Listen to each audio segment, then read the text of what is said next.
কাঁচা কাঁচা লিচুগুলো পাড়াচ্ছ কেন? কাঁচাই তো টেস্ট, পাকলে মিষ্টি, কাঁচাতে টক, লবণ দিয়ে খাও হেভি লাগবে।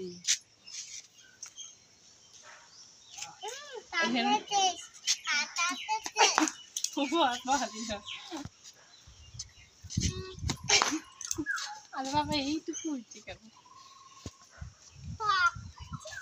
হবে হবে এগুলো চলো দেখি এইগুলো একটু পরে দাও না, এগুলো যে এই দুইটা, ওই এক বড়টা আর ওইদিকে বড়টা, এই সাইডে কাঁচাটা, আর ওই যে ওখানে আরেকটা দেখো, নামো হেলাও, এটা ধরো।